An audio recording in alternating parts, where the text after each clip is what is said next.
Selamat sahabat, sekali lagi buat kita semua dan terima kasih puji Tuhan kita boleh berkumpul pada saat ini untuk mengikuti acara PGSSI. Dan sebelumnya marilah kita sama-sama bersatu dalam doa dan mohon kesediaan Bapak Wim Italipesi untuk berdoa. Boleh di-unmute, Pak. Oke, Bu Peggy, siap.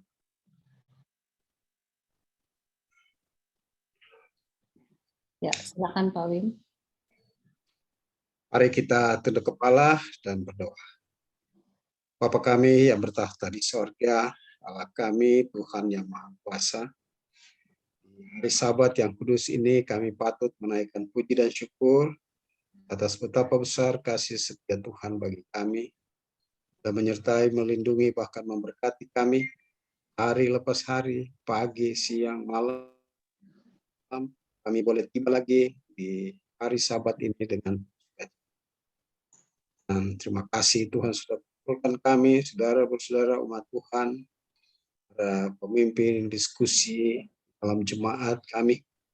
Kami boleh bersama-sama malam ini membahas, pelajari, bahkan saling mengisi satu dengan yang lain, menguatkan satu dengan yang lain melalui firman Tuhan, pelajaran sekolah. Biarlah apa yang kami pelajari ya Tuhan, itu dapat kami terapkan dalam kelas kami masing. Untuk memberkati PG yang memimpin, bahkan juga pendeta Kuntaraf. Berkatilah kami semua ya Tuhan, bahkan signal yang kami makan, biarlah semuanya akan berjalan dengan baik. Terima kasih Tuhan, penyertaan dan perlindungan-Mu kami harapkan ya Bapak. Dipujilah nama-Mu Tuhan, sekarang sampai selama-lamanya. Kami sudah berdoa dalam nama Tuhan Yesus, Juru Selamat kami. Amin. Terima kasih Bapak Wim Italipesi untuk doa bukanya.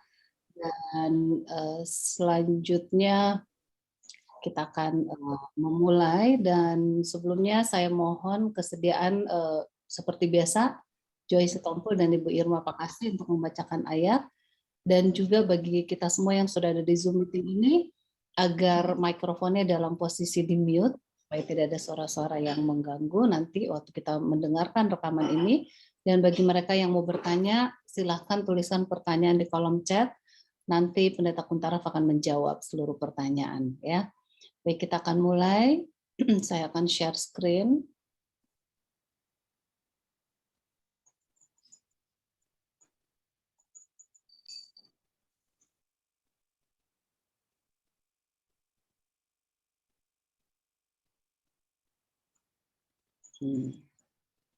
Sebentar.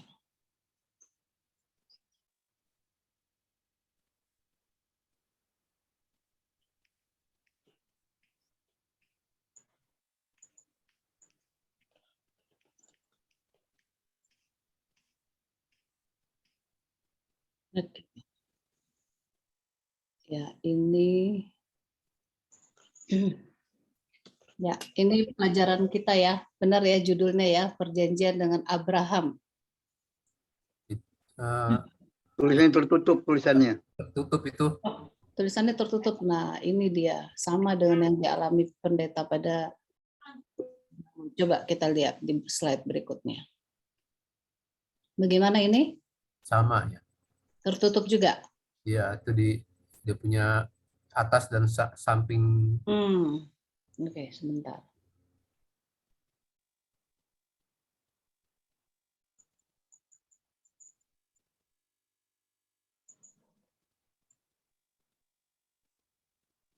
Ini pendeta soalnya pakai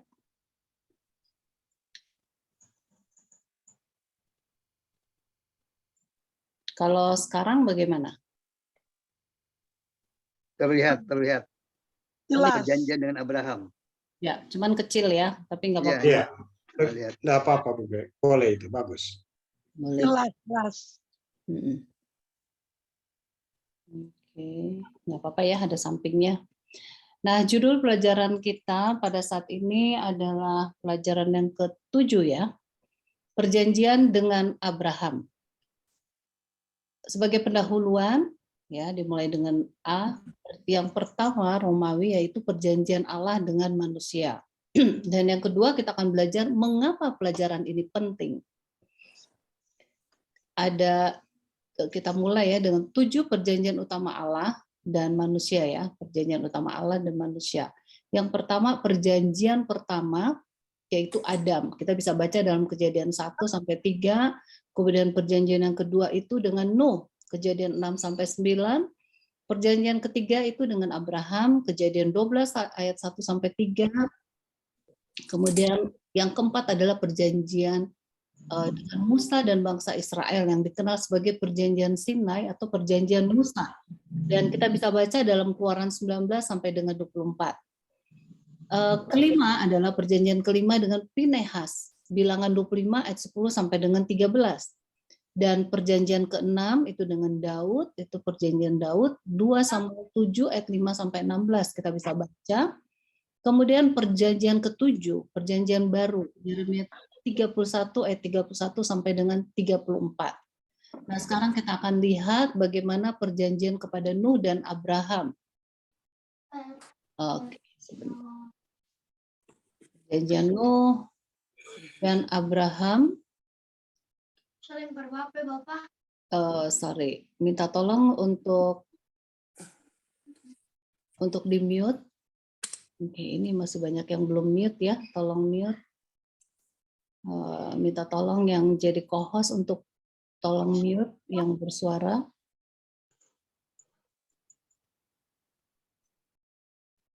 Oke, baik, terima kasih. Nah, perjanjian kepada Nuh dan Abraham. Perjanjian Abraham berisi persyaratan yang sama dengan perjanjian Nuh, yang dimulai dengan upacara pengorbanan yang terkait dengan janji akan seorang anak dan tanah perjanjian. Perjanjian itu ditegaskan dengan sebuah tanda.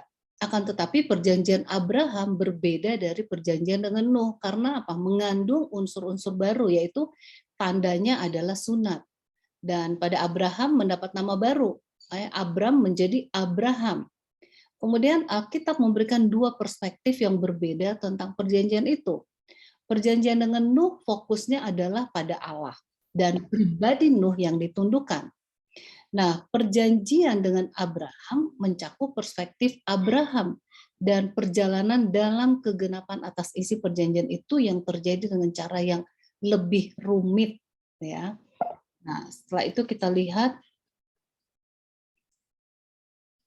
Oh, ini kok nggak mau ya? Oke. 2 Romawi, mengapa pelajaran ini penting? Ya, pertama, kita melihat iman Abraham. Iman Abraham Bapak orang percaya. Yang kedua, kita belajar pentingnya keramatamahan.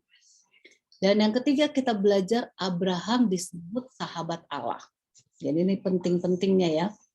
Kemudian kita belajar juga dosa dan penghukuman Tuhan. Kita belajar akhir dari seorang yang bergantung kepada harta walaupun mengenal Tuhan. Yang keenam adalah kita belajar prinsip yang sama yang terjadi untuk umat Tuhan di akhir zaman. Apa yang kita bisa pelajari dari ayat hafalan? Nah, silakan Joy, ayat hafalannya Kejadian 15 ayat 2. Kejadian 15 ayat 2. Abram menjawab, "Ya Tuhan Allah, apakah yang akan Engkau berikan kepadaku? Karena aku akan meninggal dengan tidak mempunyai anak, dan yang akan mewarisi rumahku ialah Eliezer orang Damsyik itu." Ya, kita lanjut ya. Jadi dia nggak punya anak katanya. Oke. Nah, garis besar pelajaran kita yang pertama adalah iman Abraham. Yang kedua adalah tanda dari perjanjian kepada Abraham. Yang ketiga adalah kebinasaan Sodom dan Gomora. Kita lihat iman Abraham. Kebenaran penting yang kita lihat dalam percakapan antara Allah dan Abraham. Apa sebenarnya kejadian penting itu? Irma, Kejadian 15 ayat 1-6. Kemudian datanglah firman Tuhan kepada Abram dalam satu penglihatan. Janganlah takut Abram, akulah perisaimu, upahmu akan sangat besar. Abram menjawab, ya Tuhan Allah, apakah yang akan engkau berikan kepadaku? karena aku akan meninggal dengan tidak mempunyai anak. Dan yang akan mewarisi rumahku ialah Eliezer, orang Damsyik itu. Lagi kata Abram, engkau tidak memberikan kepadaku keturunan sehingga seorang hambaku nanti menjadi ahli warisku. Tetapi datanglah firman Tuhan kepadanya demikian. Orang ini tidak akan menjadi, maaf, tertutup. Oh, oke. Ya. Sekarang Orang ini tidak akan menjadi ahli warismu, melainkan anak kandungmu. Dialah yang akan menjadi ahli warismu. Lalu Tuhan membawa Abram keluar serta berfirman, coba lihat ke langit, hitunglah bintang-bintang jika engkau dapat menghitungnya. Maka firman-Nya kepadanya, demikianlah banyaknya nanti keturunanmu. Lalu percayalah Abram kepada Tuhan, maka Tuhan memperhitungkan hal itu kepadanya sebagai kebenaran. ya, terima kasih, Ms. Irma.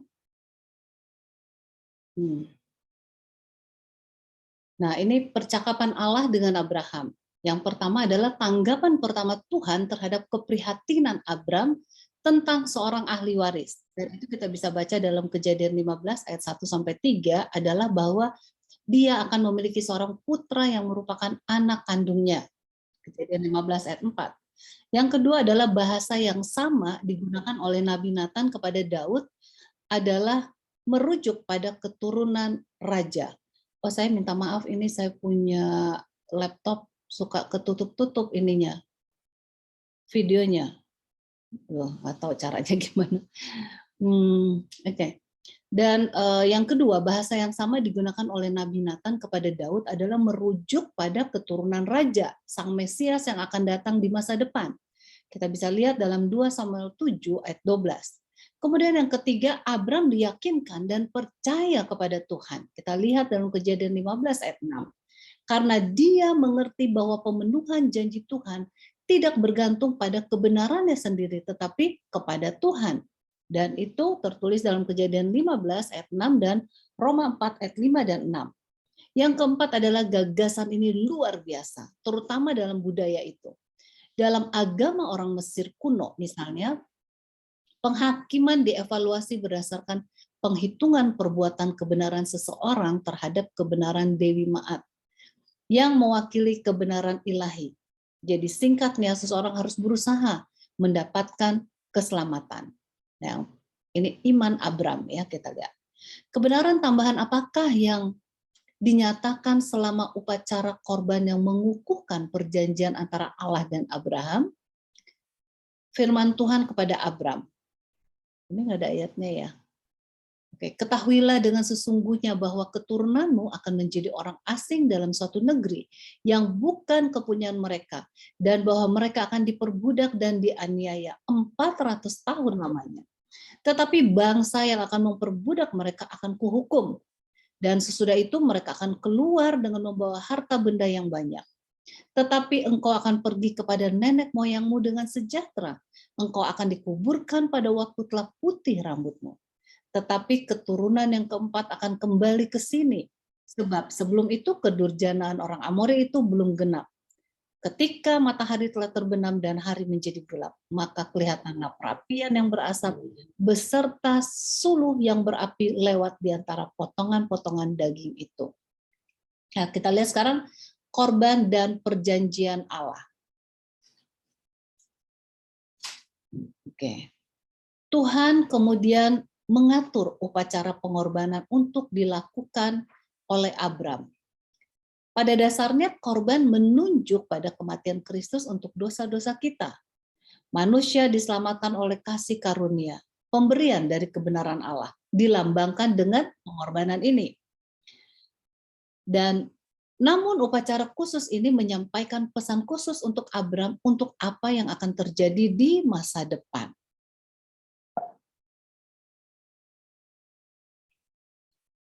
Kita lihat iman Abraham kembali yang ke C-nya, apakah iman Abraham adalah karunia Allah atau sesuatu yang perlu diperkembang dalam diri seseorang? Ini merupakan satu pertanyaan buat kita semua. Ini kenapa ya mati-mati terus?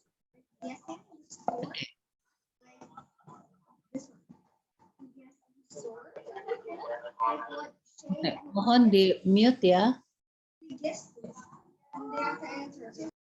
Oh, ini nggak bisa lagi nih.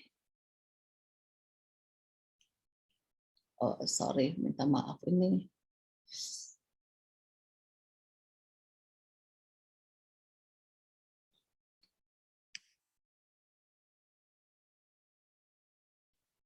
Ini nggak bisa jalan, slide-nya nggak bisa berubah. Bentar, coba saya pakai play.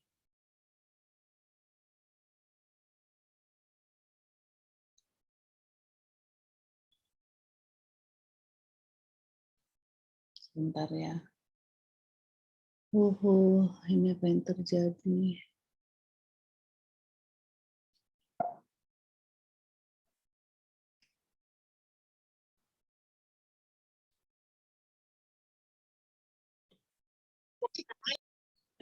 Yang terjadi ini nggak bisa di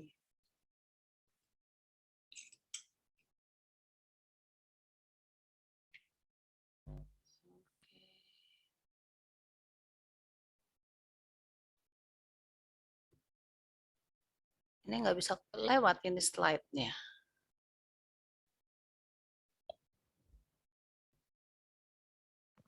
Stop share aja dulu, Bu. Kemudian di-share lagi. Coba ya.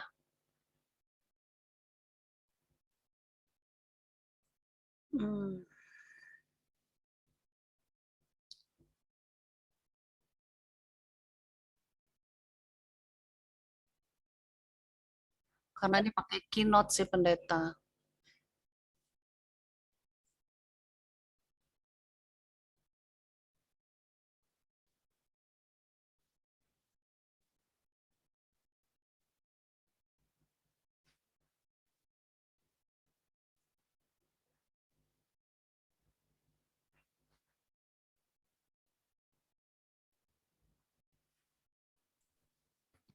Ini apa? Play aja, Kak. Play. Penghalangnya udah hilang tuh. Dia mungkin pakai bisa play aja ya. Nah, karena yang hilang, yang penghalangnya udah hilang. Udah hilang. Nah, oke. Ini udah ya. Ya, nah, oke. Tapi ini kursornya nggak kelihatan. Judul yang di atas nggak terbaca. Judulnya kebaca nggak? Pentingnya iman. Pentingnya iman ya? Oke, bantu baca ya. Ini kursornya juga nggak kelihatan. Oke. Ya, iman adalah berdasarkan kasih karunia Allah. Oleh sebab kasih karunia Allah kita mempunyai iman. Jadi pengalaman Abraham, walaupun dia telah beriman kepada Tuhan, tantangan hidup menyebabkan adanya keraguan-raguan. Dan keraguan Abraham akan masa depan. Keraguan Abraham sebab bergumul dengan, apa nih bacanya nih? Dengan waktu. Dengan waktu ya. Namun iman Abraham bertumbuh. Demikian juga kita perlu bertumbuh terus dalam iman. Nah, mengapa Abraham yang percaya kepada Tuhan dapat melakukan kesalahan dalam berusaha menolong Tuhan dengan caranya sendiri? Silakan dibaca sekarang siapa? Joy ya. Kejadian 16 ayat 1 sampai 14. Adapun Sarai, istri Abraham itu tidak beranak. Ia mempunyai seorang hamba perempuan, orang Mesir, Hagar namanya. Berkatalah Sarai kepada Abraham, engkau tahu, Tuhan tidak memberi aku melahirkan anak. Karena itu baiklah hampiri hambaku itu. Mungkin oleh dialah aku dapat memperoleh seorang anak. Dan Abraham mendengarkan perkataan Sarai. Jadi Sarai, istri Abraham itu mengambil Hagar, hambanya, orang Mesir itu, yakni ketika Abraham telah 10 tahun tinggal di tanah Kanaan. Lalu memberikannya kepada Abraham suaminya untuk menjadi istrinya. Abraham menghampiri Hagar lalu mengandunglah perempuan itu. Ketika Hagar tahu bahwa ia mengandung, maka ia memandang rendah akan nyonyanya itu. Oke. Nah, selanjutnya judulnya apa tuh di atas, Joy? Ada nggak judulnya? Kelihatan. Kelihatan. Kehalang itu apa? Kehalang. Iya, kehalang bannernya ya. Ya, benar. Udah nggak bisa baca. Sebentar. Karena Oke.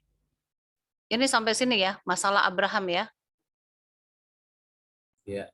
Ya, yang pertama Iya, Abram, betul. ya, Abram menjadi ragu dan kita bisa baca dalam Kejadian 15 ayat 2. Walaupun Tuhan dengan tegas meyakinkan dia bahwa dia akan memiliki seorang putra. Sekarang 10 tahun kemudian Abram masih tanpa seorang putra.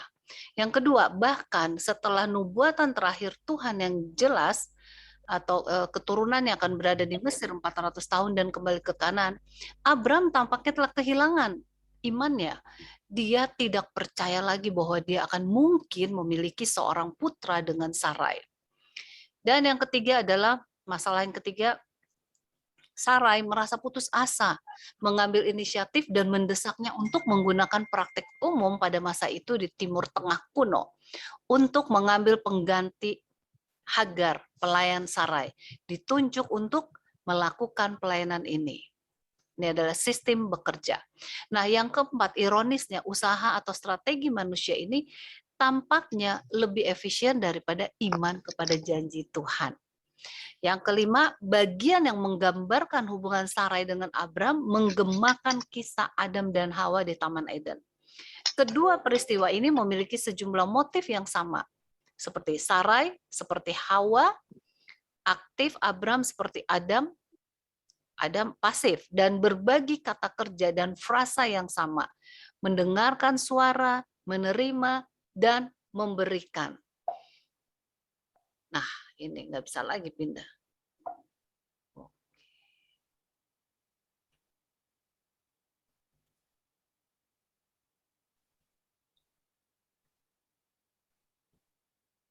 Ya itu Parah nih.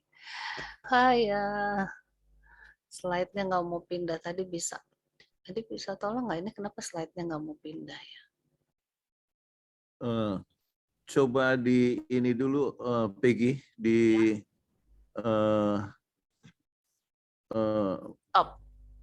stop dulu. Nanti saya yang share screen, yang atur untuk Peggy. Oke, thank you, thank you. Iya, puji Tuhan, sukunya yang ada ya. Baik.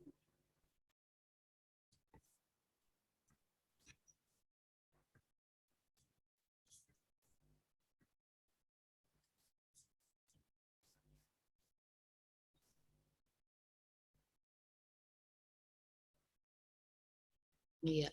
Yang keberapa tadi? Dosa Abraham. Ke-18? Hah? Terus Halaman 15. masalah Abram. Okay. Nah, Tuhan tidak. Nah, oke, kita lanjut kepada Tuhan tidak merestui. Ini masalah Abram sudah selesai ya. Oke, lewat. Oke. Lewat lagi pendeta. Ya, ini. Pendeta atau saya yang baca? Pendeta Teruskan saja ya. saja, kan ada asisten dosen yang bicara. Baik, Tuhan tidak merestui tindakan tersebut ya yang dilakukan oleh Sarai ya. Nah, yang pertama adalah Rasul Paulus mengacu pada cerita ini untuk menjelaskan maksudnya tentang perbuatan versus kasih karunia. Kita bisa baca dalam Galatia 4 ayat 23 sampai dengan 26. Yang kedua, dalam kedua kisah tersebut hasilnya sama. Upah langsung dari pekerjaan manusia di luar kehendak Tuhan menyebabkan masalah di masa depan. Yang ketiga, perhatikan bahwa Tuhan tidak ada pada waktu seluruh rangkaian dari tindakan itu. Sarai berbicara tentang Tuhan, tetapi tidak pernah berbicara kepadanya. Juga Tuhan tidak berbicara kepada salah satu dari mereka. Yang keempat, ketidakhadiran Tuhan ini sangat menyolok, terutama setelah kehadiran Tuhan yang intens di pasal sebelumnya. Yang kelima, ketidakhadiran Tuhan dalam membuat keputusan menyebabkan masalah yang terjadi untuk ribuan tahun sampai sekarang ini. Slide selanjutnya, Pendeta, next. Iman Abraham. Bagikan pengalaman bagaimana Anda berusaha melakukan hal yang baik dengan cara Anda sendiri daripada percaya sepenuhnya kepada Allah. Nah, ini harus dibagikan. Slide selanjutnya, Pendeta. Tanda dari perjanjian kepada Abraham. Apa yang kita bisa pelajari dari percakapan antara Allah dan Abraham di dalam Kejadian 17 ayat 1 sampai 9? Silakan Irma atau Joy ini. Kejadian 17 ayat 1 sampai 5. Ketika Abram berumur 99 tahun, maka Tuhan menampakkan diri kepada Abram dan berfirman kepadanya, "Akulah Allah yang Maha Kuasa, hiduplah di hadapanku dengan tidak bercela. Aku akan mengadakan perjanjian antara aku dan engkau, dan aku akan membuat engkau sangat banyak." Lalu sujudlah Abram dan Allah berfirman kepadanya, "Dari pihakku inilah perjanjianku dengan engkau. Engkau akan menjadi bapa sejumlah bangsa besar. Karena itu namamu bukan lagi Abram, melainkan Abraham. Karena engkau telah kutetapkan menjadi bapa sejumlah bangsa besar." Next, pendeta. Tanda dari perjanjian kepada Abraham. Mengapakah Tuhan menggunakan sunat sebagai tanda perjanjiannya dengan Abraham? Joy, Kejadian 17 ayat 10 sampai 13. Kejadian 17 ayat 10 sampai 13. Inilah perjanjianku yang harus kamu pegang, perjanjian antara aku dan kamu serta keturunanmu, yaitu setiap laki-laki di antara kamu harus disunat. Haruslah dikerat kulit katanmu, dan itulah yang akan menjadi tanda perjanjian antara aku dan kamu. Anak yang berumur 8 hari haruslah disunat, yakni setiap laki-laki di antara kamu turun-temurun, baik yang lahir di rumahmu maupun yang dibeli dengan uang dari salah seorang asing, tetapi tidak termasuk keturunanmu. Orang yang lahir di rumahmu yang kau beli dengan uang harus disunat. Maka dalam dagingmu lah perjanjianku itu menjadi perjanjian yang kekal. Ya, next slide. Tanda perjanjian dengan sunat kepada Abraham. Yang pertama, makna sunat telah lama dibahas oleh para ahli. Tetapi karena ritual sunat melibatkan penumpahan darah, dalam kita bisa lihat dalam Keluaran 4 ayat 25, itu dapat dipahami dalam konteks pengorbanan yang menandakan bahwa kebenaran diperhitungkan kepadanya. Kita bisa baca dalam Roma 4 ayat 11. Yang kedua, sunat merujuk kembali ke nubuatan kedatangan seorang Mesias yang pertama kali. Kita juga bisa baca dalam Kejadian 17 ayat 7, kemudian Kejadian 3 ayat 15. Nah, yang ketiga, kesejajaran antara kedua ayat tersebut menunjukkan bahwa janji Tuhan kepada Abram tidak hanya menyangkut kelahiran fisik suatu bangsa, itu berisi janji spiritual atau kerohanian, keselamatan bagi semua orang di bumi. Dan yang keempat, sifat janji ini adalah perjanjian yang kekal. Kita bisa baca dalam Kejadian 17 ayat 7, mengacu pada pekerjaan seorang Mesias dengan adanya pengorbanan Kristus yang menjamin hidup kekal bagi semua yang percaya kepadanya melalui iman yang menghidupkan iman itu. Kita bisa baca dalam Roma 6 ayat 23 dan Titus 1 ayat 2. Next, pendeta. Roma 4 ayat 11, silakan. Dan tanda sunat itu diterimanya sebagai meterai kebenaran berdasarkan iman yang ditunjukkannya sebelum ia bersunat. Demikianlah ia dapat menjadi bapa semua orang percaya yang tidak bersunat, supaya kebenaran diperhitungkan kepada mereka. Amin. Selanjutnya, pendeta. Dan ini yang 2 Romawi, tanda dari perjanjian kepada Abraham. Apakah arti tanda perbedaan nama dari Abram ke Abraham dan dari Sarai ke Sarah? Karena itu namamu bukan lagi Abram, melainkan Abraham, karena engkau telah kutetapkan menjadi bapa sejumlah besar bangsa. Kita lihat dalam ayat yang kelima. Selanjutnya Allah berfirman kepada Abraham. Oh, ini ayatnya, silakan Joy. Kejadian 17 ayat 15 dan 16. Selanjutnya Allah berfirman kepada Abraham, tentang istrimu Sarai, janganlah engkau menyebut dia Sarai. Jangan menyebut dia lagi Sarai, tetapi Sarah, itulah namanya. Aku akan memberkatinya dan daripadanya juga aku akan memberikan kepadamu seorang anak laki-laki, bahkan aku akan memberkatinya, sehingga ia menjadi ibu bangsa-bangsa, raja bangsa-bangsa akan lahir daripadanya. Next slide.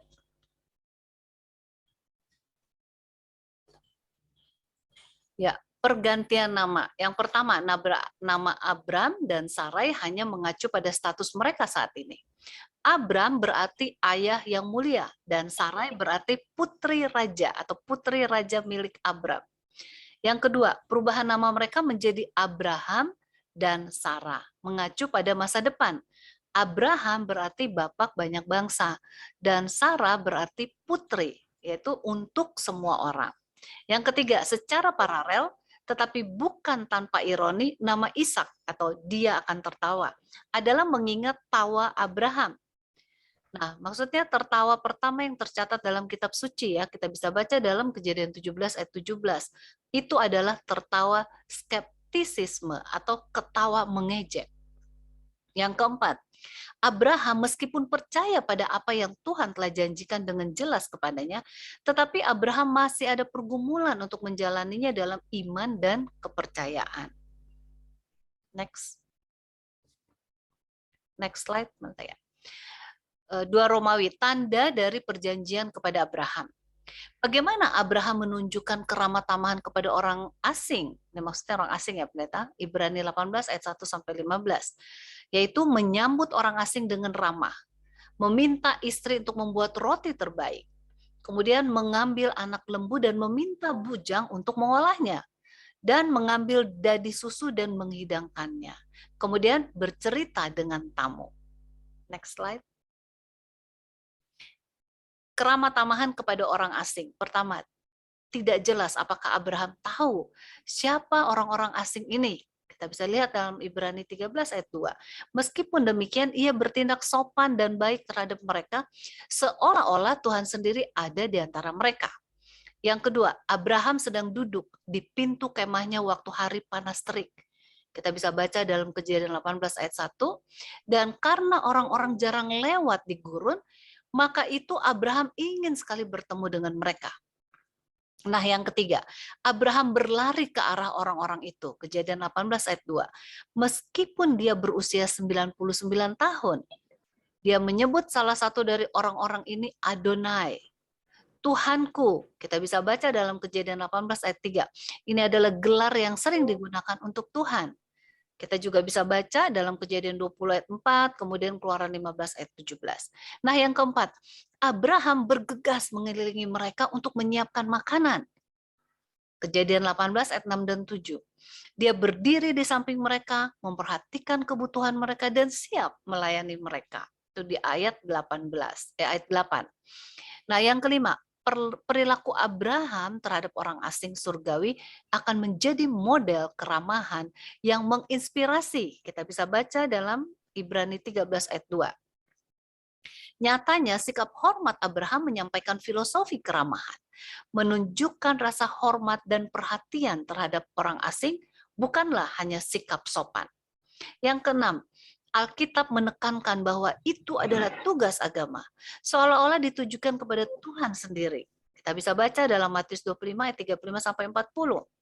Nah, ironisnya, Tuhan lebih diidentifikasikan dengan orang asing yang lapar dan membutuhkan daripada orang yang dermawan yang menerima mereka. Adakah sesuatu apapun yang mustahil untuk Tuhan? Pada waktu yang telah ditetapkan itu, tahun depan, aku akan kembali mendapatkan engkau. Pada waktu itulah Sarah mempunyai seorang anak laki-laki. Dan tertulis dalam Kejadian 18 ayat 14. Next, pendeta. Tanda dari perjanjian kepada Abraham. Bagaimana Abraham mendapat kabar baik dari kunjungan para tamu tersebut? Kejadian 18 ayat 14, silakan. Irma, sebentar pendeta, belum dibaca. Ya, Joy atau Irma? Ya, adakah sesuatu apapun yang mustahil untuk Tuhan? Pada waktu yang telah ditetapkan itu tahun depan aku akan kembali mendapatkan engkau. Pada waktu itulah Sarah mempunyai seorang anak laki-laki. Next slide.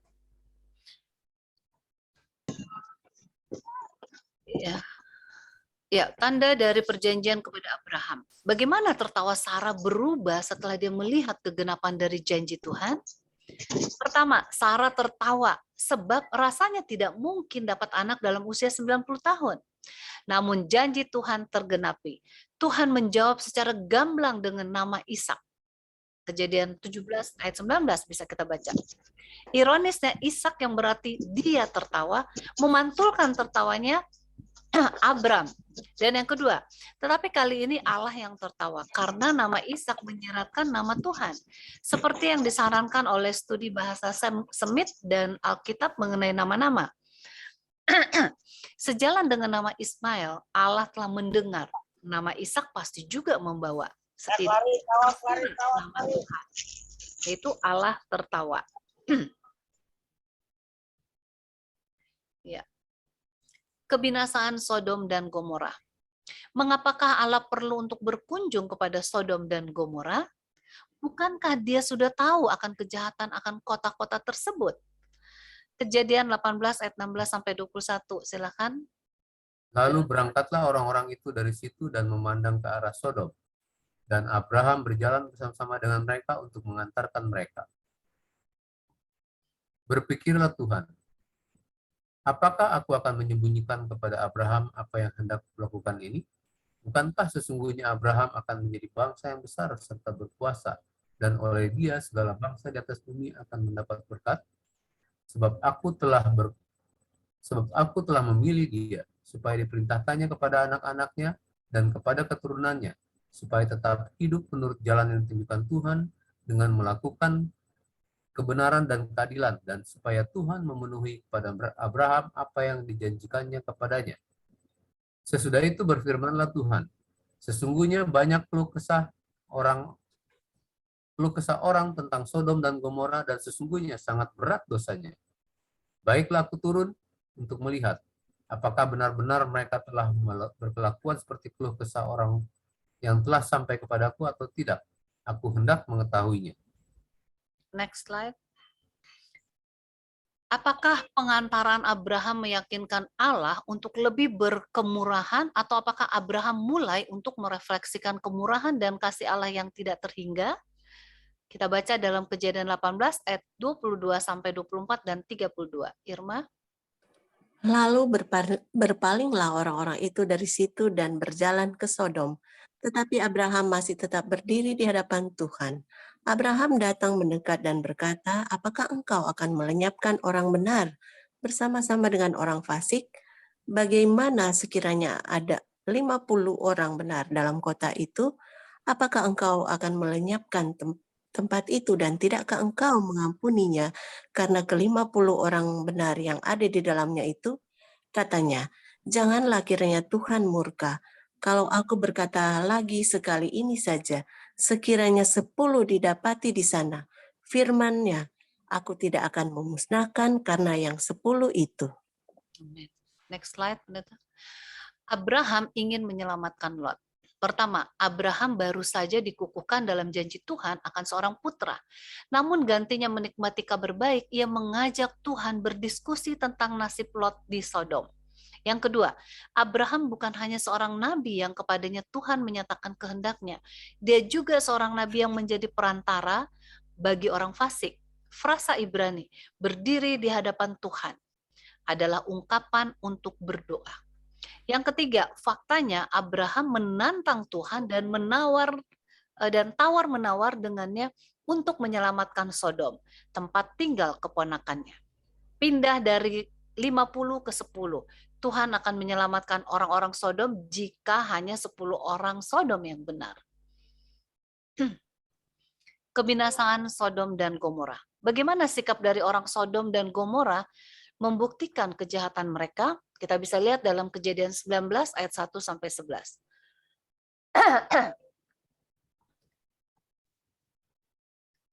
Kejahatan Sodom dan Gomora. Setiap membaca cerita tentang apa yang terjadi ketika dua malaikat datang kepada Lot untuk memperingatkan dia tentang apa yang akan datang, itu dalam Kejadian 19 ayat 1 sampai 10, kita dapat melihat betapa sakit dan jahatnya orang-orang itu. Sodom itu benar-benar tempat yang jahat, seperti halnya banyak negeri di sekitar mereka. Salah satu alasan mengapa pada akhirnya mereka diusir dari tanah itu. Nah, kita bisa lihat dalam Kejadian 15 ayat 16. Yang kedua, gambaran roh nubuat. Sementara malaikat-malaikat semakin dekat untuk melaksanakan tugas untuk membinasakannya, manusia sedang memimpi-mimpikan kemakmuran dan kepelesiran. Hari yang terakhir itu berjalan sama seperti hari-hari yang lainnya yang telah berlalu. Senja menutupi pemandangan yang indah dan aman itu. Padang luas yang keindahannya tidak ada bandingannya itu bermandikan sinar matahari yang tengah terbenam. Kesejukan udara di senja hari itu telah memanggil keluar akan penduduk kota itu. Dan orang banyak yang sedang mencari kepelesiran berjalan hilir mudik. Asik dalam jam-jam yang penuh kenikmatan. Alfa Omega jilid 1 halaman 178. Nah, kelanjutan kebinasaan Sodom dan Gomora, bagian D. Bagaimana kehidupan di Sodom telah memberikan pengaruh kepada Lot dan keluarganya. Mari kita baca dalam Kejadian 19 ayat 8, ayat 14, ayat 16, ayat 26, kemudian ayat 30 sampai dengan 32. Lot tidak segan untuk mengorbankan anaknya sendiri untuk berhubungan asal aman dengan tamunya. Padahal dia sudah punya bakal menantunya. Istri Lot selalu memandang ke harta Sodom. Anak-anak Lot tidak merasa bersalah berhubungan dengan bapaknya sendiri.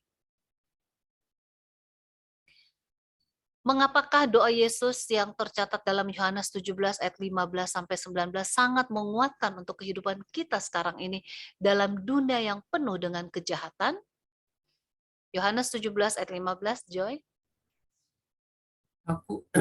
Aku tidak meminta supaya engkau mengambil mereka dari dunia, tetapi supaya engkau melindungi mereka daripada yang jahat. Yohanes 17 ayat 15. Tuhan Yesus mendoakan kita. Kita hidup dalam dunia yang jahat, dan Tuhan akan melindungi kita. Next. Apakah rencana terbaik Allah yang terbaik untuk masing-masing kita? Roma 12 ayat 2, Irma. Janganlah kamu menjadi serupa dengan dunia ini, tetapi berubahlah oleh pembaruan budimu, sehingga kamu dapat membedakan manakah kehendak Allah, apa yang baik, yang berkenan kepada Allah, dan yang sempurna. Next. Nah, kesimpulan dari pelajaran kita. Yang pertama, Abraham, bapak orang percaya, mempunyai juga untuk masa depan, sementara usianya makin tinggi. Dia coba menolong Tuhan dengan cara sendiri, namun itu bukan rencana Tuhan. Yang kedua, Tuhan sengaja menunggu sampai keadaan tidak mungkin bagi Sarah untuk punya anak. Dan mujizat terjadi, sebab di dalam Tuhan semuanya mungkin.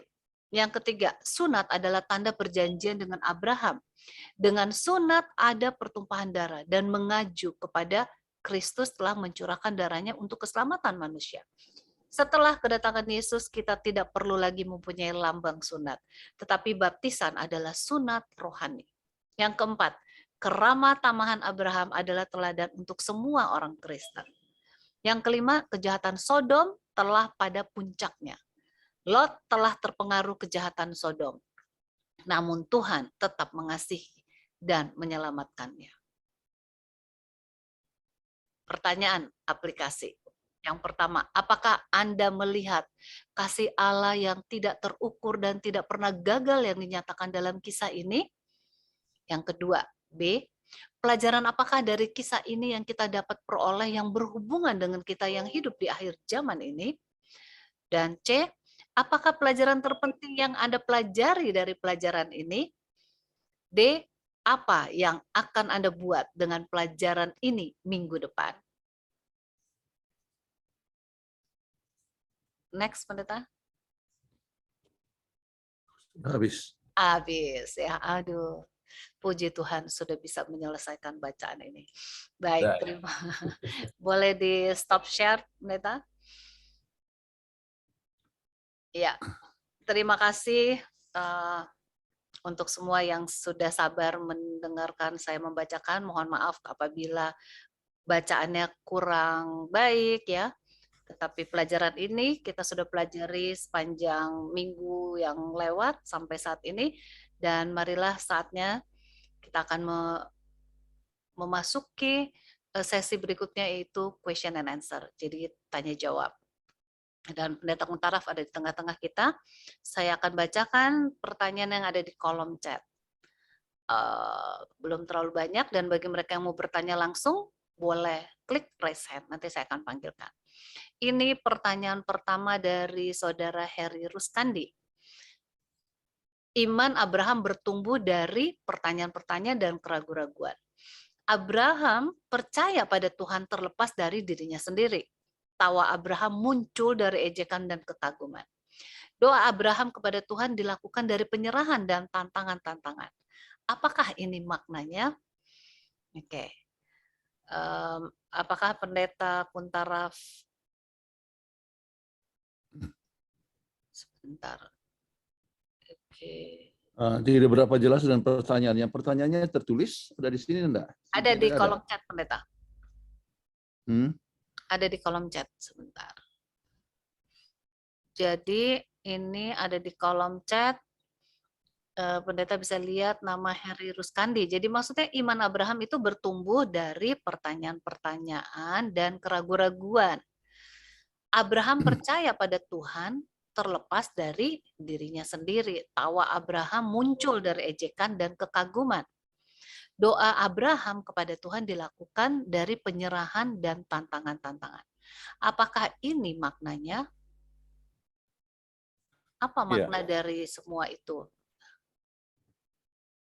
Dengan sendirinya setiap tantangan adalah ujian daripada iman.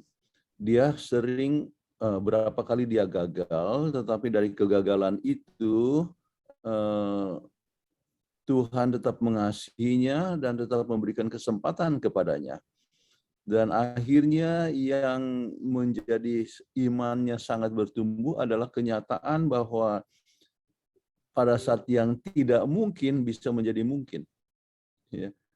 Artinya untuk seorang istrinya yang berusia 90 tahun, ya, kemudian mempunyai anak, ya, umur 90 tahun punya anak, itu adalah hal yang tidak mungkin, ya.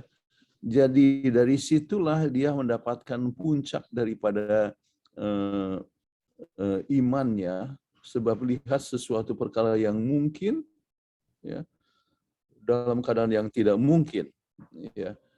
Makanya kalau kita lihat kepada nanti Kejadian 22, pada saat ia cobai untuk mengorbankan anaknya sendiri, dia siap mengorbankan anaknya oleh sebab ternyata Tuhan yang sudah memberikan anak dalam usia saat dia umur 100 tahun dan istrinya 90 tahun, ya, itu bisa mungkin, maka dia tidak perlu khawatir kalau seandainya menghadapi suatu tantangan apapun dengan anaknya yang Tuhan minta untuk dia korbankan. Baik. Baik, terima kasih Pendeta, semoga itu menjawab. Dan dari Saudara Yohanes Wirawan, pertanyaan Pendeta, sunat dari dulu bukan hanya fisik, tapi bermakna hati. Mengapa kita tidak dianjurkan bersunat fisik meskipun kita katanya sudah sunat hati? Anda bisa tetap disunat fisik juga, ya, tidak jadi masalah.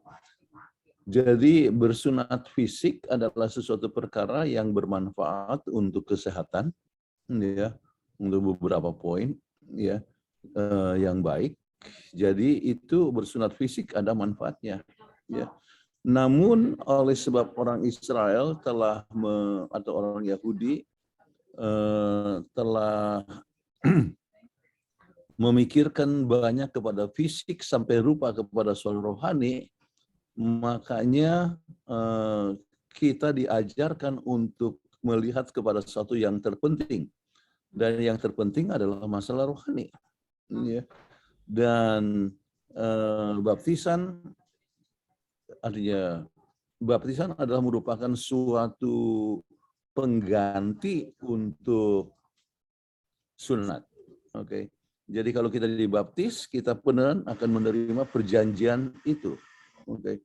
Sorry, ini agak ribut sebab di sana ada beberapa orang yang menggunakan Nggak Ini kedengaran. saya sedang di klub lounge. Ini Nggak kedengaran, persis di pendeta.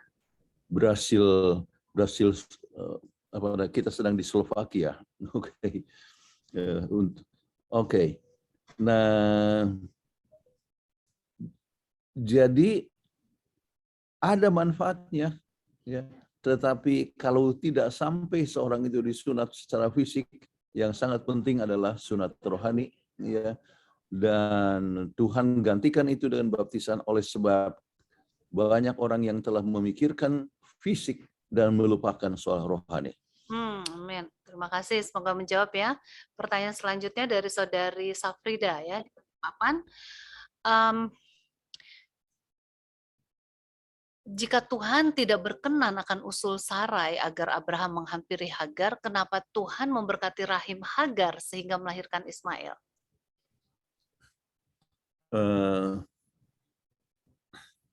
Itu adalah sesuatu perkara yang agak sukar kita kalau bisa menjawab sesuatu perkara yang bersifat spekulasi. Oke. Tuhan kenapa memberkati, ya, kita harus mengetahui bahwa setiap hal yang terjadi adalah suatu ujian, ya. There is a reason for everything. Oke.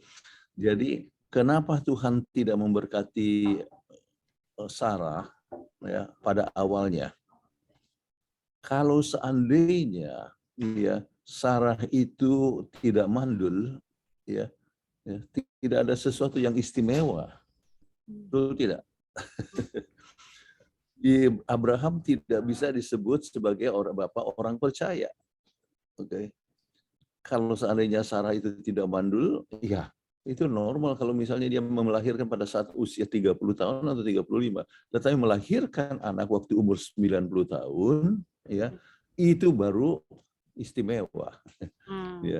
Jadi itu satu poin. Kemudian, nah, mandulnya, kemudian bukan mandul, kita sebutkanlah suburnya itu Hagar, ya, ya, itu juga merupakan suatu ujian, ya, ya. Apakah itu dia cukup legowo, ya, pembantunya artinya subur, padahal dia itu hamil, ya, tidak bisa hamil, ya, itu pun adalah suatu ujian, ya. Dan ujian ternyata bahwa Sarah di situ agak salah, ya, memperlakukan dengan tidak baik, ya. Namun demikian Tuhan punya rencana yang baik, dapat mengampuni akan sikapnya dan tetap dia bisa melahirkan dalam usia 90 tahun, ya. Jadi saya boleh katakan bahwa sesuatu yang terjadi, ya, selalu ada alasannya, ya. Dan alasan tersebut itu semuanya boleh menguji kita, ya, apakah kita tetap di dalam keadaan yang setia, taat, atau kadang-kadang kita gagal, dan dalam kegagalan kita harus bangun, dan Tuhan masih bisa mencintai kita dan menjawab kembali akan permohonan kita. Ya, baik. Terima kasih Pendeta. Semoga bisa menjawab. Selanjutnya saya akan panggilkan mereka yang resen apa masih ya. Oke, ada Joy. Ya, silakan Joy. Ya, selamat berlibur Pendeta Tentara. Halo, terima kasih. Ini pertanyaannya. Berlibur, tapi pagi jam 4 saya sudah ikut Board Hope Channel. Pagi juga ikut Board Hope Channel tadi. Oke. Ini kita punya satu pertanyaan mengenai, tadi kan kita ikuti bagaimana Abraham dan Tuhan itu tawar-menawar tentang Sodom, akhirnya dari 50 ke 10, dan memang ternyata Sodom harus dibinasakan karena tidak ada 10 orang yang bertobat di Sodom dan Gomora. Nah, pertanyaan saya mengenai Lot. Apakah Lot diselamatkan dari Sodom dan Gomora itu merupakan satu kesempatan terakhir bagi Lot? Karena kita lihat akhirnya walaupun Lot sudah diselamatkan, ternyata anak-anak Lot berhubungan dengan Lot sebagai Moab dan ada dua bangsa yang akhirnya bangsa yang melawan Israel, bangsa Israel. apakah ini Lot itu diberikan sebagai apa? Diberikan Tuhan melalui Abraham karena hubungan Abraham dengan Tuhan itu begitu baik sehingga Lot sebagai keponakan Abraham itu akan diselamatkan. Ini merupakan suatu kesempatan terakhir bagi Lot untuk bertobat itu. Apakah seperti itu pandangan saya? Terima kasih pendeta. Iya, Lot mempunyai banyak kelemahan. Dia sangat selfish dan dia mendekati akan daerah Sodom dan Gomora, akhirnya tinggal di Sodom. Oke. Jadi menunjukkan bahwa dia makin lama makin mendekati akan kejahatan. Namun ya paling sedikit dia mengenal Tuhan ya dalam kelemahannya, dan Tuhan tetap menerima dan tetap memberikan kesempatan kepada dia ya untuk sebetulnya untuk menjadi saksi ya. Namun dia gagal menjadi saksi di Sodom ya. Kemudian akhirnya lari ya dari sana bisa sampai ke Zoar ya. Akhirnya dia betul selamat, tetapi kembali anaknya melahirkan akan Amon dan Moab ya. Jadi nenek moyang daripada kelompok Amon dan Moab. Ya. Benar diberikan kesempatan untuk menjadi berkat. Namun kejahatan demi kejahatan, artinya kegagalan demi kegagalan menyebabkan sebetulnya dia juga gagal. Ya, terima kasih pendeta. Paling sedikit dia harus belajar bahwa memikirkan materi, akhirnya dia pulang tinggalkan Sodom dengan tangan kosong. Baik, terima kasih pendeta, terima kasih saudara Joy, dan selanjutnya di kolom chat ada dari saudari Pamela Hendrahem. Pendeta Kuntaraf, bagaimana praktisnya keramatamahan Abraham untuk keadaan kota-kota besar saat ini? Saya percaya bahwa kita harus tetap mempunyai keramatamahan ya. Di kota besar kalau orang datang tamu ya di gereja Anda ya, maka bagus Anda merencanakan ya mengundang mereka. Baik. Sekarang di kota-kota besar umumnya kan setiap gereja itu kalau sesudah acara gereja ada potluck tuh. Setiap Sabat begitu, ya. Paling sedikit di kota besar Jakarta seperti untuk masuk di gereja Eklesia. Eklesia ada potluck setiap Sabat. Ya. Jadi dengan demikian tamu ya itu tidak sukar untuk mendapatkan makan siang dan mereka tidak perlu pergi ke restoran ya pada hari Sabat. Oke, jadi itu di kota besar. Umumnya ya gereja-gereja boleh selalu menyediakan makanan untuk mempererat hubungan satu sama lain dan juga untuk para tamu yang datang dari luar kota. Saya setiap datang ke Eklesia dapatkan makanan untuk makan, ataupun juga ke gereja-gereja yang lain. Jadi itu adalah hal yang baik. Boleh tambah. Ya, Ya. Oh, Bapak ya. Oke, ini sebelum saya lupa, Edi, ada salam dari dulu katanya kerja di tempat yang sama, bagian human resource. Oh, si Christine. Ya, Christine ya. Di Christine, Amerika. suaminya adalah Suryadi. Ya, Christine. Iya. Ya, Kami di Bible Study Unibank. Group kebetulan hari Minggu yang lalu saya kasih pelajaran untuk bahasa Indonesia, untuk artinya orang-orang Indonesia di North Carolina. Ya, Jadi itu kelompok di dari Amerika. Katolik, Protestan, Advent, dan saya sudah sekitar 10 kali dikasih kesempatan ngajar. Jadi Christine, jadi sebab dia tahu dia Advent, dia tanya kenal sama Pak Edi Lukas atau tidak. Ya, silakan. Saya kenal. Ya. Terima kasih pendeta ya. Ya. Saya Nah, sekarang mau teruskan pertanyaannya. Ya, betul. Pendeta, saya melihat, ya bukan melihat saja, tapi memang prakteknya tidak gampang ya. Karena seseorang yang kita tidak kenal, seperti Abraham, tidak kenal orang itu, dia bisa mengundang ke rumahnya, makan, duduk bersama. Teman kita yang satu gereja juga kita nggak gampang mengundang. Misalkan kita, ya ini kebetulan saya kan dulu sekolah di Siantar. Ada anak-anak Siantar datang, saya langsung bilang, oh datang ke kantor aja, kita selesaikan gitu ya. Misalnya dia mau jual buku atau apa-apa. Kan tidak gampang juga kita undang dia ke rumah ya. Apakah ini kurang keramat-tamahan Abraham? Terima kasih Pendeta.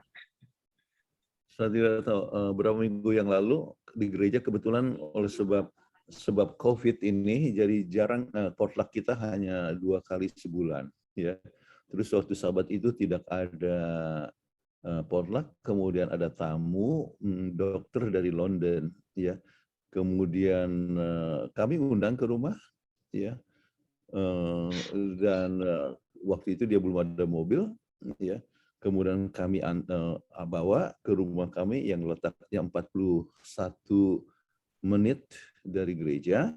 Sesudah makan, kami antar lagi dia ke tempat dia menginap, ya. Jadi kita tidak kenal, baru kenal di situ, tetapi kita masih bisa mengundang dia. Saya rasa kita harus tunjukkan keramat-tamahan, ya, dengan sebaik-baiknya, seberapa mungkin, ya. Tetapi salah satu cara yang terbaik, ya, adalah kalau kalau seandainya tidak ada potluck, paling sedikit setiap Sabat itu ada yang ditunjuk menyediakan makanan untuk tamu. Ya, itulah yang terbaik. Terima kasih Pendeta. Iya, terima kasih Pendeta. Dan selanjutnya saya bacakan pertanyaan dari Bapak Gunawan Cahyadi. Pastor Kun, apa gunanya bagi kita yang hidup di era postmodern ini untuk masih mempelajari perjanjian Tuhan dengan Abraham dan sejenisnya? Mana yang lebih besar, dosa Hawa atau Sarai di hadapan Tuhan kita? Kenapa Alkitab banyak tokoh wanita atau perempuan yang menjadi sumber dosa? Apa para penulis Alkitab kita ini bersifat bias gender? Benar nih Pak Gunawan, masa perempuan terus ya? Silakan Pendeta Kuntara. Baik. Sekarang ini dalam era postmodern masih mempelajari perjanjian Tuhan dengan Abraham. Ya, kita harus mengetahui bahwa prinsip suasana berubah, tapi prinsip hidup tidak berubah. Ya. Masa Abraham, anaknya Ishak mencari jodoh, oke. Datanglah seorang yang bernama Ribkah, ya. Dia datang bagaimana, ini pengantin perempuan. Dia datang dengan onta dan ya. Di zaman modern, ya, pengantin perempuan tidak datang dengan onta, tetapi dengan Mercedes, oke. Ya. Tetapi prinsip daripada setiap hubungan adalah kasih, mengasihi, atau membenci. Ya, itu prinsip tidak berubah. Ya,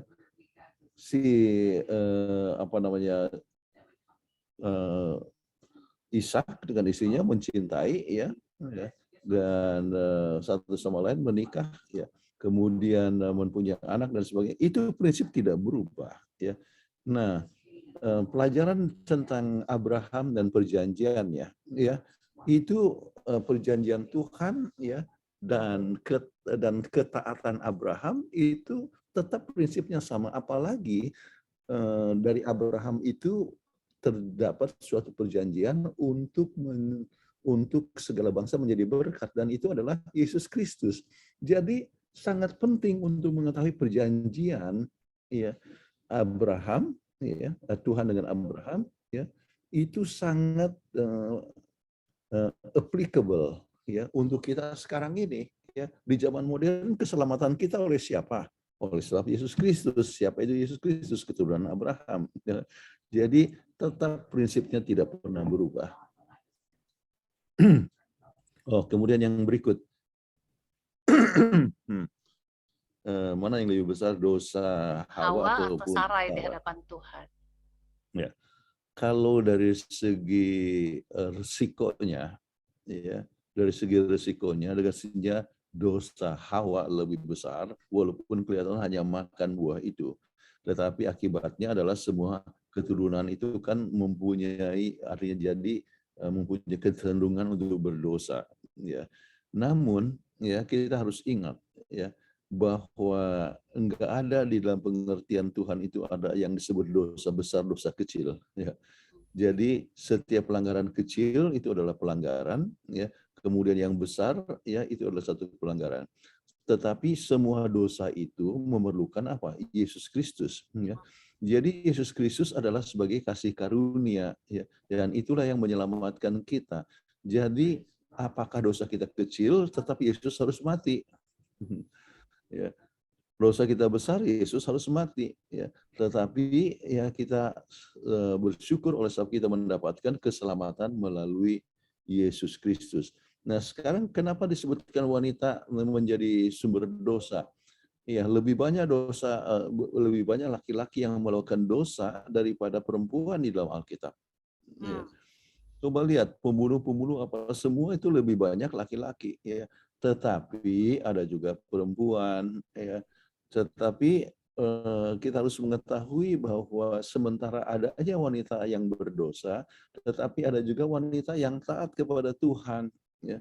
Makanya dalam silsilah Yesus Kristus ada nama Rahab, ya, yang disebut wanita yang kurang baik, tetapi telah bertobat menjadi ya salah satu nenek moyang daripada Yesus, ya, ataupun Daud dan sebagainya. Jadi di dalam kekristenan kita tidak membedakan masalah seksualitas, oke? Apakah itu laki-laki atau perempuan, kita tetap memerlukan juru selamat. Tidak membedakan pendidikan, latar belakang, kaya, miskin, kita semua memerlukan Yesus Kristus. Ya. Jadi tidak perlu adalah masalah gender di dalam menerima akan Yesus, keselamatan atau pelayanan. Ya, semoga sudah menjawab ya Pak Gunawan. Baik, selanjutnya dari Jonathan Sababalat.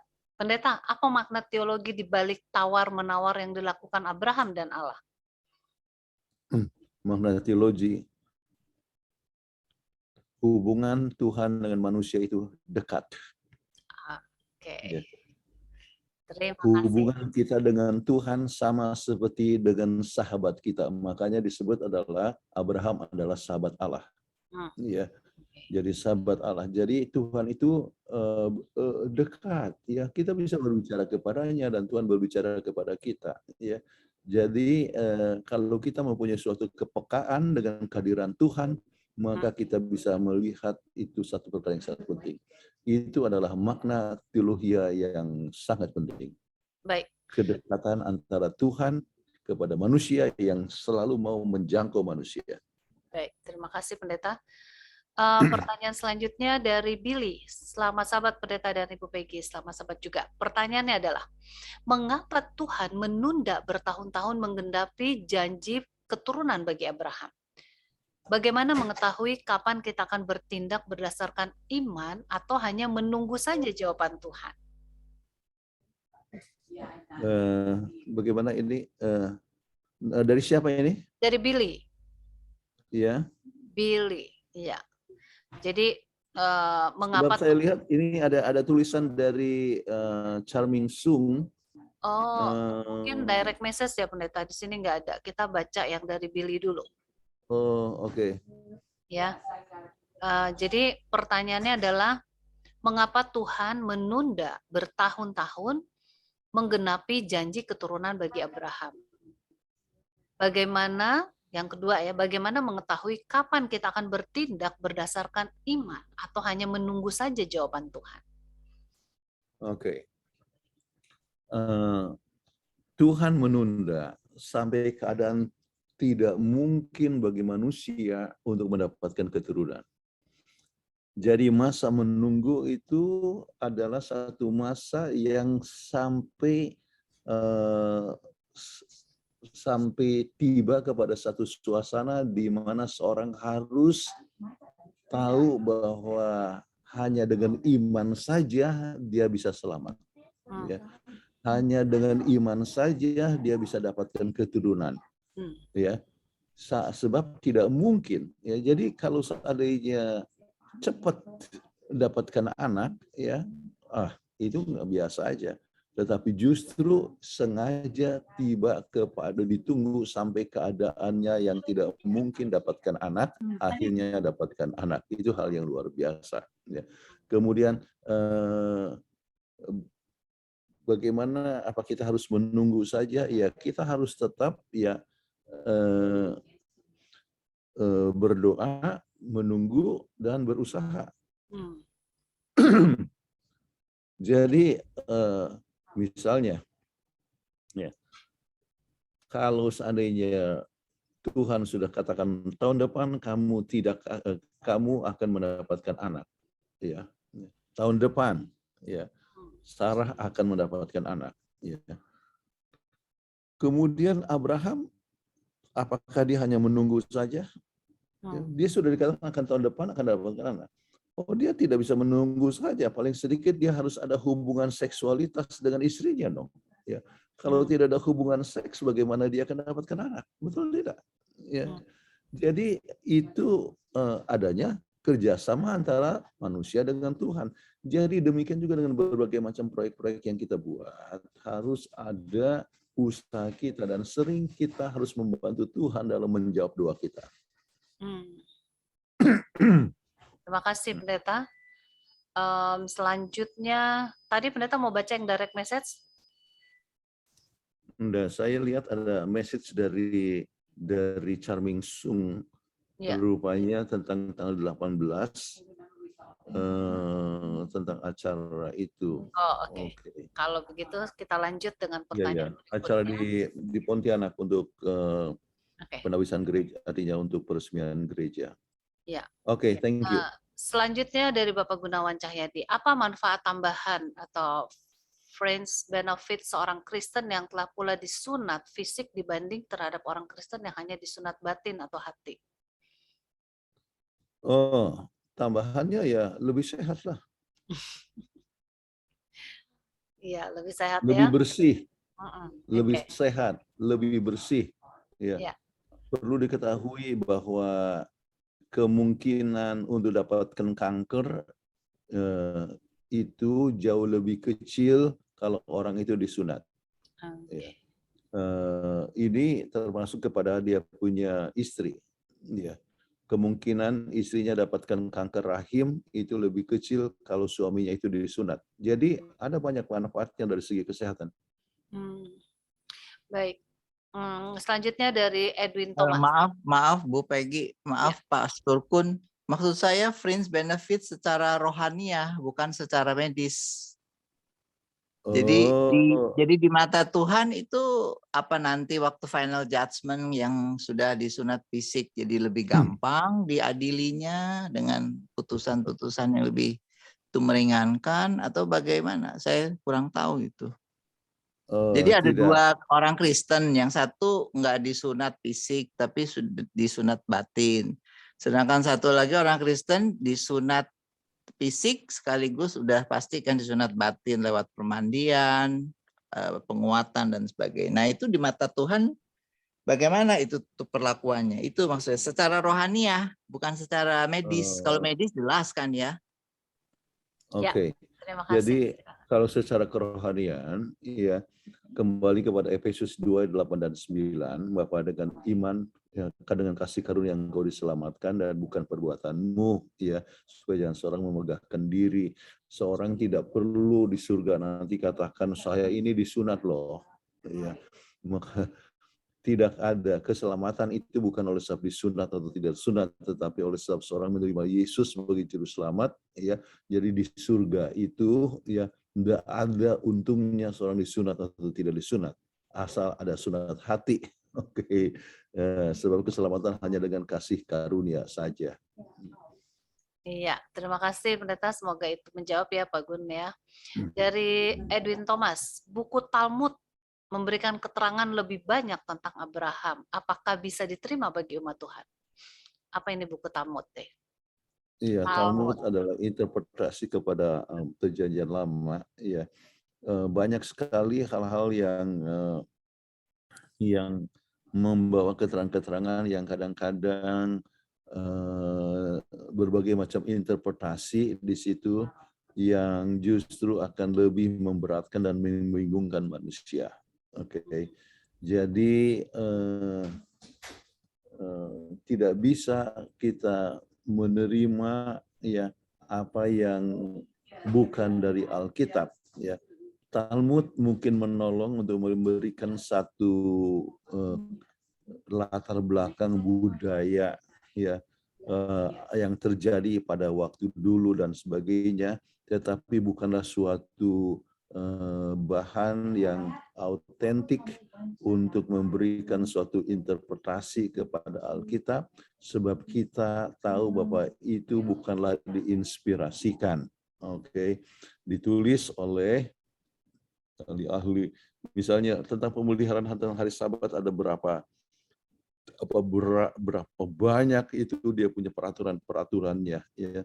Padahal keselamatan adalah melalui kasih karunia. Hari Sabat penting sekali, kita harus sisihkan waktu dengan Tuhan, tetapi jangan sampai kita mempunyai anggapan yang tertulis dalam Talmud itulah yang benar.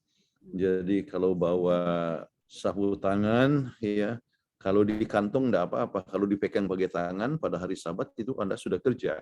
Ya. Itu kan satu perkara yang kita tidak bisa langsung terima. Oke. Iya. Terima kasih Bu Peggy. Iya, sama-sama terima kasih. Selanjutnya Sheryl Pungus.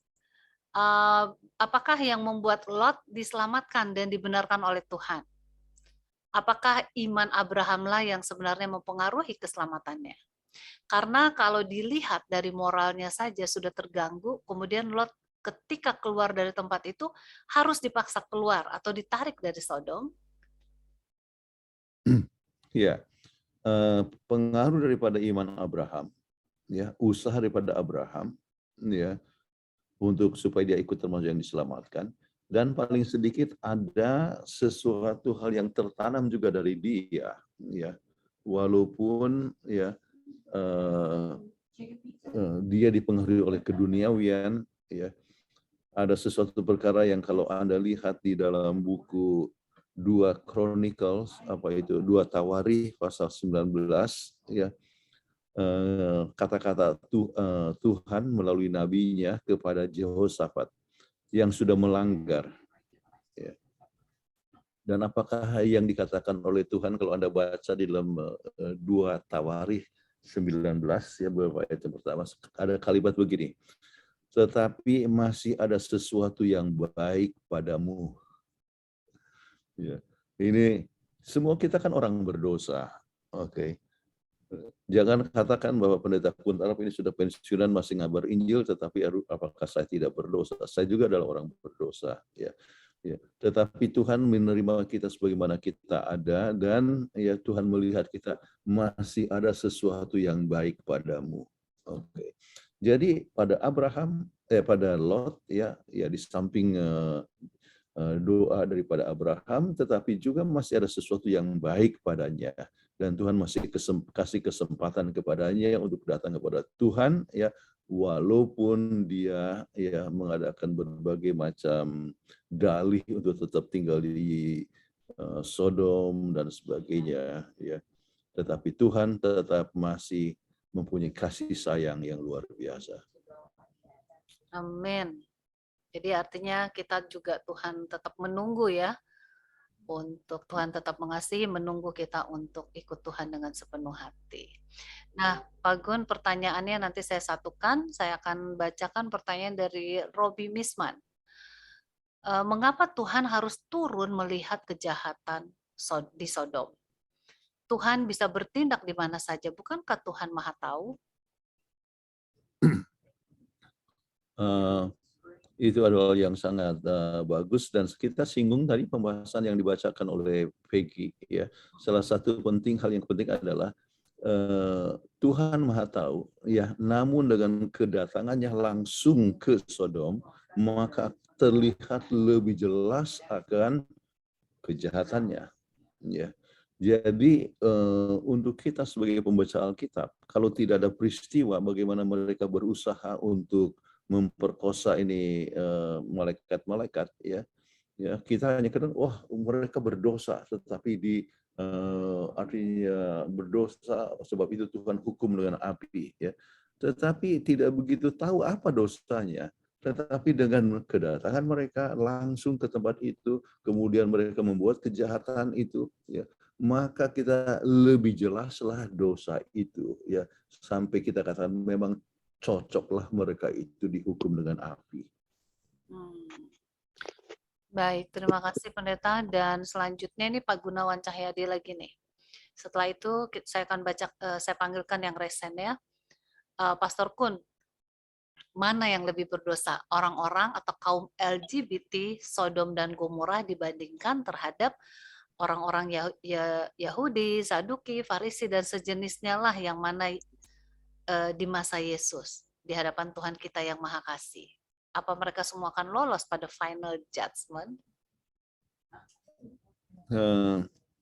Kalau kita lihat kepada akhir pada zaman mereka, masa mereka, ya, siapa yang akan ada di luar kota Yerusalem, termasuk juga adalah orang-orang yang sebutkan LGBT, atau walaupun kata LGBT tidak disebutkan, tapi disebut ada salah satu translation adalah tentang homoseksual atau mereka yang melakukan kejahatan. Tetapi begini, ya, kita tidak bisa menghukumkan mereka sekarang ini, ya. Tetapi keselamatan adalah merupakan kasih karunia, dan Tuhan tetap menjangkau dan berusaha untuk menjangkau. Siapa yang akan Tuhan jangkau? Yaitu LGBT ataupun juga orang Farisi atau Saduki, ya. Sekarang cukup banyak orang-orang Yahudi yang bergabung, ya, dalam gereja kita, ya. Bahkan penulis Kelas Sabat ini, ya, Dokan itu orang Yahudi, ya. Tetapi sudah menjadi Advent. Kami sama-sama di Andrews University, ya, waktu sering belajar sama-sama di Andrews, ya, di library-nya. Oke. Jadi penulis Kelas Sabat ini adalah, ya, orang Yahudi. Editornya adalah Cliff Goldstein. Kami sama-sama satu kantor, ya. Kantornya, ya, dia di belakang saya punya kantor, ya. Jadi orang Yahudi, tetapi orang Yahudi yang menerima Yesus sebagai juru selamat dan sebagainya. Jadi orang Yahudi, Farisi dan sebagainya banyak yang bisa terima kebenaran. LGBT juga, ya, banyak yang mereka datang kepada Tuhan dan menyadari bahwa tindakan mereka itu adalah salah, ya. Jadi pada prinsipnya bukan siapa yang lebih berdosa, ya, tetapi semua kita memerlukan kasih karunia Tuhan. Kita semua memerlukan kasih karunia, belas kasihan, anugerah Tuhan, rahmat Tuhan, supaya kita bisa berubah untuk menjadi manusia yang baik. Amin. Terima kasih Pendeta, dan terima kasih juga Saudara Raymond Lesiasel untuk tambahan, ya, tentang sunat. Kembali lagi Bapak Gunawan Cahyadi punya pertanyaan, namun saya akan panggilkan yang sudah resen Bapak James Tambuwun. Pak James Tambuwun masih ada? Halo, selamat malam, selamat sahabat, Ibu Peggy. Ya, selamat sahabat, ya, Pak James. Pak, ya, Pendeta Jonathan, selamat hari Sabat. Pertanyaan saya ada di hari Minggu, Pendeta, tentang iman Abraham. Yang paling bawah ada pertanyaan seperti ini. Bagaimanakah kita dapat belajar untuk tetap fokus pada Kristus dan kebenarannya sebagai satu-satunya harapan keselamatan kita? Apakah yang terjadi jika kita mencoba menghitung perbuatan baik kita? Pertama saya ingin tanya, Abraham sini Pendeta nggak konsisten imannya. Tidak konsisten. Pertama kali sahabat lalu sudah kita lihat kelemahan di sini itu, ya, kelemahan dia mungkin sama mungkin halnya dengan. Dan sekarang juga ada kelemahan, malah dia melakukan hal-hal yang sama yang dilakukan oleh Adam dan Hawa.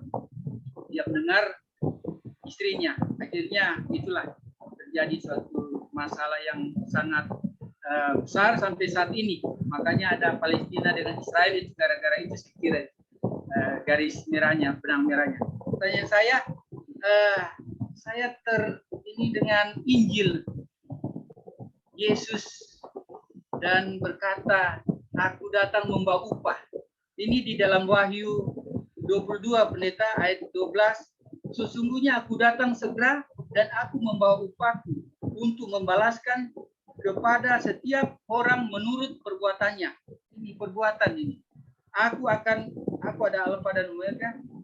Yang pertama yang saya tanya ini pertanyaan di hari Minggu ini kayaknya apakah yang terjadi jika kita mencoba menghidupkan perbuatan baik kita? Apakah salah kita melakukan perbuatan baik?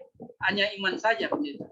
Ya, itu yang. Terus yang saya ingin tanya satu lagi, pendeta. Maaf, Pak. Ya. Dipersingkat, Pak. Oke. Ya, satu. Tuhan Yesus disunat pada hari ke-8. Rasul Paulus disunat. Kenapa kita pengikut Kristus tidak disunat? Itu. Iya, itu tadi pertanyaan kedua sudah dijawab pendeta tadi di atas ya, sebelumnya ya. Baik. Oke. Ya, baik. Oke, itu ya. Baik. Kita masing-masing tahu keselamatan oleh sebab apa? Kasih karunia. Ya. Jelas ya, keselamatan hanya disebab kasih karunia. Oke. Kemudian sudah kita menerima kasih karunia, apa yang harus kita buat? Ya, kita harus menghidupkan kehendak Tuhan. Ya, makanya disebutkan dari buah-buahnya kamu bisa mengenali Dia. Ya, jadi ya kita harus dalam hubungan kita dengan Tuhan, kita harus selalu ingat keselamatan hanya dengan kasih karunia, tetapi kasih karunia harus menghasilkan buah. Ya, jadi nah, apakah kita bagus untuk menghitung hal-hal yang kita sudah capai di sini, ya, perbuatan-perbuatan baik, ya, itu bahaya sekali, ya, sebab bukan dengan keselamatan kita bukan dengan perbuatan baik kita diselamatkan, ya. Kalau orang menghitung-hitung keperbuatan baik, dia makin lama dia rasa lebih baik dari orang lain, ya. Dan kalau orang merasa bahwa dia lebih baik dari orang lain, maka dia akan lagi kritis kepada orang lain. Dan banyak masalah di gereja oleh sebab orang-orang itu merasa bahwa mereka lebih baik dari orang lain. Ya. Jadi mencari menghitung-hitung kebaikan bukanlah satu perkara yang baik. Biarlah itu adalah urusan Tuhan. Oke, ada malaikat di surga yang mencatat ya semua hidup kita, dan kasih karunia yang menyelamatkan kita harus menghasilkan akan perbuatan, dan perbuatan-perbuatan baik itu tercatat di sana, dan itu kita akan dihukumkan ya sesuai dengan ya apa yang tertulis ya atas tindakan kita. Kenapa? Sebab kalau kita terima Yesus harus kelihatan ada buahnya atau tidak. Ya, ya. Itulah sebabnya ya akan dihakimkan sesuai dengan ya perbuatan kita. Tetapi itu tidak menyelamatkan kita. Yang menyelamatkan adalah Yesus Kristus. Jadi harap bisa dapat dimengerti tentang hal tersebut. Oke. Kemudian tentang kenapa Yesus disunat dan Paulus juga disunat, kita tidak disunat. Ya, oleh sebab yang lebih penting daripada sunat adalah sunat hati. Ya, kalau Anda mau disunat silahkan. Ya. Tetapi sunat hati adalah yang terpenting. Ya, Oke. baik, terima kasih pendeta. Dan semoga menjawab ya. Ini masih ada satu yang raise hand ya. Dari Frankie Solang. Silakan, Frankie Solang. Iya, silakan pertanyaannya. Karena waktunya sudah habis, jadi boleh dipersingkat. Silakan, Pak. Suaranya nggak keluar, mungkin di unmute dulu.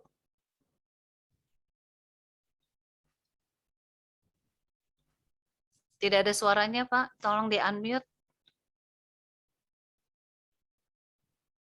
Suaranya tidak ada, tolong di unmute. Tidak kedengaran. Oh, maaf, Oke. suaranya nggak keluar. Nah, sekarang sudah buka kelihatannya. Silakan bicara. Suaranya Oh, nggak ada, Pak. nggak ada suara.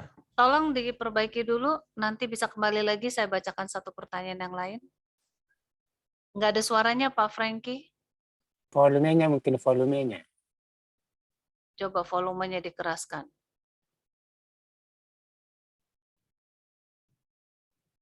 Iya, oke. Tolong diperbaiki dulu ininya, entah pakai HP atau pakai ini. Saya akan bacakan dulu pertanyaan. Ya, tolong diperbaiki dulu ya. Saya akan bacakan pertanyaan Bapak Gunawan Cahyadi. Pastor Kun, anak Sarah itu anak biologis hasil hubungan seksual dengan Abraham atau anak hasil anugerah naungan Roh Kudus seperti Yesus Kristus? Yang jelas, ya, ia adalah anak biologis, ya, atas hubungan antara Abraham dengan Sarah, maka lahirlah Ishak walaupun di usia tua. Itu bukanlah oleh sebab Roh Kudus, tetapi itu adalah berkat Tuhan yang luar biasa, ajaiban yang telah terjadi. Ya, terima kasih. Oke, terakhir ini Bapak Solang bagaimana? Pak Frankie Solang, apakah sudah bisa?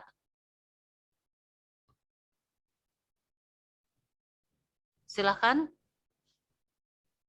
Coba suaranya masih belum keluar. Coba silakan. Oh, saya minta maaf, suaranya tidak ada. Ya, kalau begitu Pak, kita ketemu minggu depan ya, atau tuliskan pertanyaannya di kolom chat, nanti saya bisa bacakan. Untuk pertanyaan langsung, suaranya nggak keluar, mohon maaf Pak. Iya, baik, Pendeta Kuntaraf, terima kasih sudah memberikan waktunya, walaupun dalam keadaan yang masih di luar negeri, ada di jalan-jalan, tapi masih juga memberikan waktu bagi kita semua ya. Bagi kita semua, kita akan bertemu kembali pada Sabat depan, Jumat depan, dengan Zoom ID yang sama, passcode yang sama, dan tetap Pendeta Kuntaraf akan hadir bersama-sama. Ada kemungkinan minggu depan agak sulit. Saya rasa saya sudah mendarat di Chicago, tetapi mungkin sedang jamnya itu apakah saya di airport Chicago, tetapi sebagian lagi sudah terbang ya. Jadi anyway, nanti bahan-bahan tetap ada. Kalau seandainya tidak ada, paling sedikit ada asisten dosen di sini, Ibu Peggy akan bahas. Betul. Tapi kita berdoa dengan iman akan ada waktu buat Pendeta Kuntaraf bersama-sama dengan kita ya. Soalnya saya deg-degan kalau nanti tanya, kalau sekedar baca aja bisa. Baik. Maaf Pak Sulkun, bukan asisten dosen, tapi sudah jadi dosen itu. Oh ya, dosen. Mungkin dosen muda lebih pantas. Baru saya tahu. Oke, baru saya ingat. Saya ada di udara waktu itu. Wah. Ya. Perjalanan dari Munich ya ke Chicago. Ya, saya. Jadi nggak mungkin. Ya. Iya. Jadi dosen yang baru yang akan ngajar nanti. Bukan di dalam pesawat ada itu Pak Pendeta, ada Wi-Fi channel, iya. Ada, tapi mesti bayar kali ya. Kalau ngomong dari pesawat itu kan nggak enak. Oh iya. Berisik, kalau ya? Di sini ini saya di kapal ini, ya di kapal, tetapi di kapalnya ya saya bisa pilih ruangan khusus. Kalau di pesawat kan nggak ada ruangan khusus. Iya baik. Jangan dipaksa Pak Pendeta. Iya, ini Pak Pendeta ngomong begini ntar biasanya PGSSI itu sampai 230, 220. Sabat lalu Pendeta bilang nggak ada, jadi kita di 140-an tadi. Nah, kalau Pendeta bilang nggak ada lagi sabat depan, nanti jangan-jangan kosong. Alhamdulillah. Banyak pasti. Baik, kita percaya selalu ada jalan ya ketika kita mau belajar firman Tuhan. Amin. Semoga mungkin delay atau dipercepat, tapi kita percaya pasti akan pelajaran untuk PGSSI nanti pasti akan tetap berjalan ya dengan lancar, dan masing-masing kita boleh menjadi narasumber kalau pendeta Taraf tidak ada ya. Saya hanya membacakan dan kita boleh saling menjawab pertanyaan di antara kita. Setuju ya? Setuju ya? Nah, baik, kita akan segera tutup pertemuan ini dengan saya mau mengucapkan terima kasih kepada semua yang sudah bergabung dengan setia. Terima kasih Joy dan Irma yang sudah dengan setia juga ya membacakan ayat-ayat, dan kepada Bapak Wim yang tadi sudah membuka dengan doa. Terima kasih. Sekarang kita akan tutup pertemuan ini, namun saya akan ingatkan setelah ini saya akan persiapkan rekaman dan juga PDF-nya. Nanti saya akan kirim di grup ya. Oke. Saya mohon kesediaan, siapa ini yang mau berdoa? Pak Gunawan ya, doa tutup ya Pak. Saya, Ya, boleh ya? Oke, mari sama-sama kita satukan hati untuk berdoa bersama-sama. Tuhan Allah Bapa kami yang kami kenal dalam Putramu Yesus Kristus, terima kasih kami dari kelompok PGSSI malam ini masih bisa memahami pelajaran apa yang Kau kehendaki dalam hidup kami.